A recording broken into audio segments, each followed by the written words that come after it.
Jaleel McLaughlin is a not-so-hidden gem for the Denver Broncos.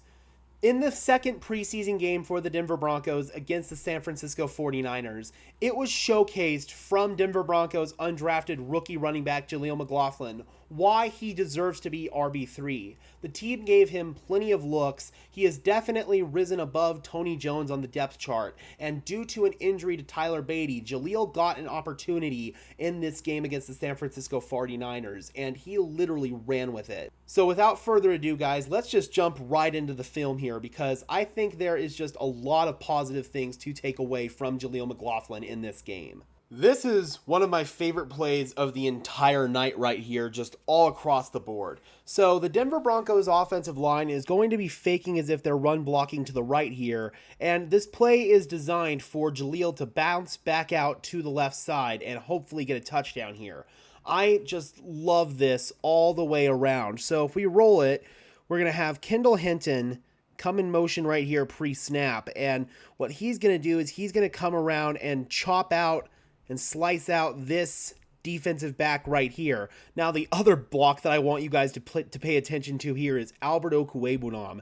This cat is going to take this defensive lineman right here for an absolute magic carpet ride. This is probably the best blocking rep of Alberto's entire career. I'm not even exaggerating. That is how good of a rep this is, just all across the board. I absolutely love this. We take the snap here. Look at Alberto just drive back this defensive lineman. We've got the handoff right there. Kendall Hinton comes through and slices away this defensive back. So it's a one-on-one matchup here with this guy and Jaleel McLaughlin. And to the defender's credit, he plays it pretty well. But I love how Jaleel McLaughlin is going to wait for everything to develop. He puts his foot in the ground right there, and that leaves this defender in a vulnerable position. You can see that he's got his rear end to the side, to the end zone here, and that is not an ideal situation for him. To his credit, he does recover well and is able to get a piece of Jaleel McLaughlin, but that doesn't faze Jaleel at all. He's able to stay on his feet and then burst into the end zone for a touchdown. I just love everything about this play. I love Alberto just mauling this defensive lineman right here. I love this. I love Kendall Hinton's block. I love everything about this. Jaleel with the little hezzy and into the end zone. That is an elite level execution from the Denver Broncos all across the board. And I really love Jaleel McLaughlin being able to stay on his feet there in a tough situation and burst into the end zone for a touchdown. That is a big, big play for Jaleel. So this is another one that I love, both from a run blocking standpoint as well as a Jaleel McLaughlin standpoint. So this is going to be a power run here for Denver. We've got Will Sherman, the right guard. He is going to pull around. We've got the tight end, Tommy Hudson. He's going to come clean out the other linebacker.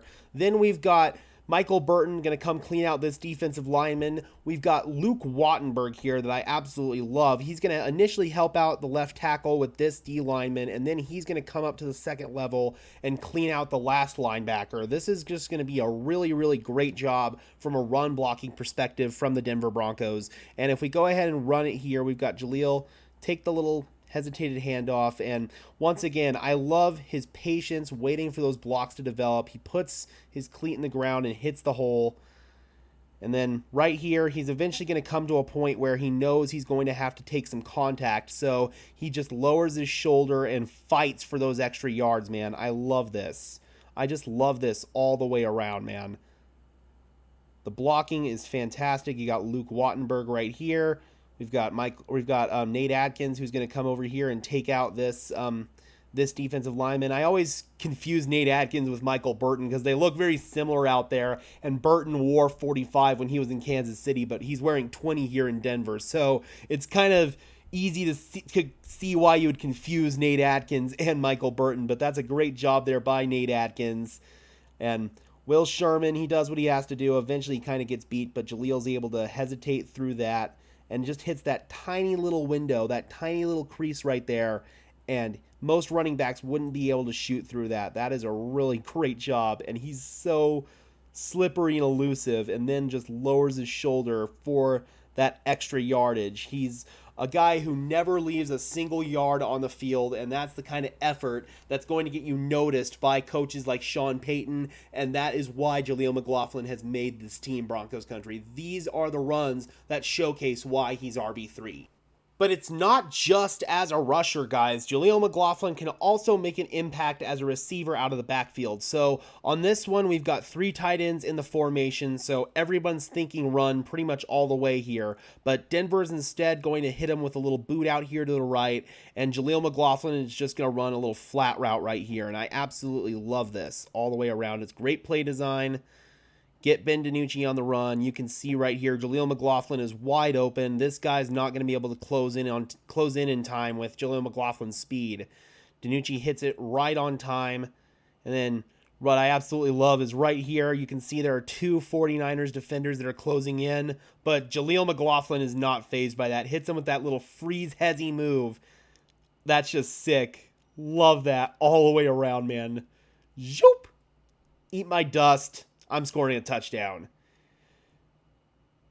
He's so slippery and he's so elusive, and it's not just as a runner. He can also make this impact as a pass catcher out of the backfield. So Jaleel McLaughlin may only see about 4 or 5 touches in the regular season per game, but you can bet that he's going to make the most of those 4 to 5 touches and just make defenders look silly, like on this play right here. That's just nasty from Jaleel McLaughlin. Absolutely disgusting. And then just for fun, we're going to come back here and we're going to have Jaleel McLaughlin return a kickoff. Now, earlier in the game, he did get an opportunity to return a kickoff, and unfortunately, he muffed it, although he was able to jump on it and recover it, so good on him there. However, here on this one, he is going to rip off an absolutely big return. I don't necessarily feel like Jaleel McLaughlin is going to be seeing the field much as a returner in the regular season. That's pretty much solidified as Marvin Mims' job. But let's say that the Denver Broncos are in a scenario where they're down and they need a big explosive return. They could put Jaleel McLaughlin back there in that scenario. Again, because Jaleel McLaughlin muffed his earlier opportunity with the kickoff, I don't think that the Denver Broncos can trust him to be our main return man, but when we need a big explosive play, we can look towards Jaleel McLaughlin's way. And you'll see it right here, man. He fields it, comes up here, and he's kind of running into a little bit of trouble as is. You can see he's kind of in a vulnerable position, but he's got such good leverage with his body that he's able to maintain himself and stay upright. And right here, slips through a tackle. And look at that block right there in front of him. Is that Albert O again? Holy crap, it is. Dude, Albert O's blocking. I can't even... I've harped on him for his bad blocking, but look at this. Albert O with the pancake block right there to help free this thing up for Jaleel. Hats off to you, Albert O. Oh my God. That is nasty, but Jaleel slips the tackle. Albert O gets the pancake, and then Jaleel is off to the races and rips off a absolutely massive return. So those are the kind of fun plays that Jaleel McLaughlin will give you when he touches the rock. And again, he has solidified this RB3 role. He is a not-so-hidden gem for this team. His tape's out there at this point. There's no way that the team could realistically get away with putting him on waivers and risking another team poaching him, because he's a dynamic playmaking threat. And although he may not have the size to be a RB1 material in the NFL, he is most definitely a dynamic playmaker who deserves to see at least 5 or 6 touches, maybe even more, in a regular season game. And that is why he has made this team. He has drawn comparisons from Sean Payton to guys like Reggie Bush and Alvin Kamara. That's absolutely high praise. So Broncos country, I know we all love Phillip Lindsay around here, but we may have just found our next undrafted gem at running back, and I couldn't be more excited for Jaleel McLaughlin. All right, Broncos country, how excited are you guys to watch Jaleel McLaughlin this season, and how big of an impact do you think he's going to make on this offense? Drop those comments down below. I would love to hear your thoughts as always. Be sure to leave a like on this video, as well as subscribe and ring the bell so these videos appear in your notification feed. And until next time, guys, this has been another episode of Denver Broncos Syndicate. I am your host, Gage Madrid, saying peace out.